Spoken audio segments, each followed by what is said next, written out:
Hello बच्चों, चलिए प्रश्न पढ़ते हैं। प्रश्न दिया कि आवर्त सारणी में हाइड्रोजन को पृथक रूप से रखना सर्वोपयुक्त है, समझाइए कि क्यों। तो सबसे पहले बात करें अगर इस प्रश्न में मुख्य अवधारणा की, तो देखो क्या होगी।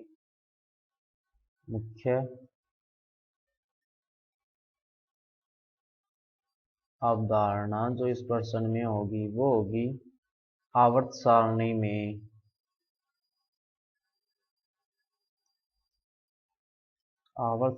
में हाइड्रोजन का स्थान। देखो हाइड्रोजन जो है वो एक नंबर पे आता है। इलेक्ट्रॉनिक विन्यास जो है इसका वो क्या होता है, 1s1। तो हाइड्रोजन जो है वो वर्ग पहले में आता है, फर्स्ट वर्ग में होता है। ये वर्ग कौन सा होता है इसका, पहला। सामान्य इलेक्ट्रॉनिक विन्यास होता है इसका वो क्या होता है, 1s1। और ये इलेक्ट्रॉन दान करने की प्रवृत्ति रखता है। इलेक्ट्रॉन दान करने की इसमें प्रवृत्ति होती है और धनायन बनाता है, धनायन बनाता है। अब ये तो कुछ गुण हो गए जो इसको ये सजेस्ट करते हैं कि भाई इसको पहले समूह में रखना चाहिए, लेकिन ये क्या है, अधातु है। क्या है, अधातु है। दूसरा यह गैस है सामान्यतः पर। और तीसरा ये कि यह इलेक्ट्रॉन ग्रहण भी कर सकता है। अगर इलेक्ट्रॉन ग्रहण करेगा तो यह धातुओं के साथ नहीं रखा जा सकता, क्योंकि धातुएं तो इलेक्ट्रॉन दान करती है।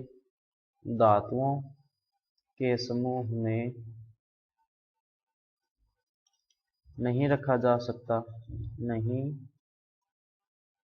रखा जा सकता। तो एक कुछ इसके गुण ये बताते हैं कि इसको कौन से वर्ग में रखना चाहिए, पहले वर्ग में। और जो क्योंकि जब इलेक्ट्रॉन ग्रहण कितने करता है, एक इलेक्ट्रॉन ग्रहण करता है, एक इलेक्ट्रॉन ग्रहण करता है, अतः इसे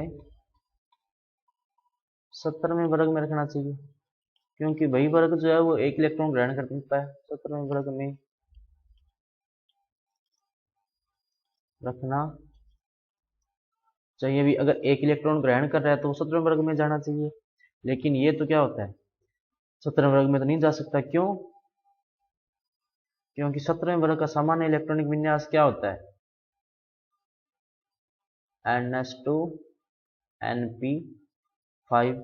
लेकिन हाइड्रोजन का इलेक्ट्रॉनिक विन्यास क्या होता है, 1s1। तो परमाणु क्रमांक के हिसाब से तो ये पहले वर्ग में आना चाहिए, और जो इसके कुछ गुण होते हैं उसके हिसाब से 17वें वर्ग में भी जाना चाहिए। इसीलिए सामान्यतः ये कहा जाता है कि हाइड्रोजन को जो है आवर्त सारणी से पृथक रखा जाए, ताकि क्योंकि ये किसी भी वर्ग के सभी गुणों के साथ मेल नहीं खाता। जैसे अगर पहले वर्ग में रखेंगे तो ये धातु नहीं है, अधातु है।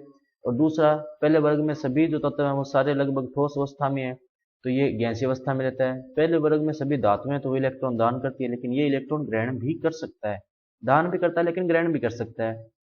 इसके अलावा इसका इलेक्ट्रॉनिक, अब उसके बात करें भी क्यों पहले में रखना चाहिए, क्योंकि इसका इलेक्ट्रॉनिक विन्यास उनके जैसा है, ये इलेक्ट्रॉन दान कर सकता है, धनायन बना सकता है, तो इसके हिसाब से इसको पहले में रखना चाहिए। अब देखो 17वें में क्यों रखना चाहिए, जैसे मैंने नीचे वाले गुण बताए लगभग सारे गुण इसमें मिलते जुलते हैं, सिर्फ इसको छोड़ के ये वाला, क्योंकि इसका इलेक्ट्रॉनिक विन्यास क्या है, अलग है।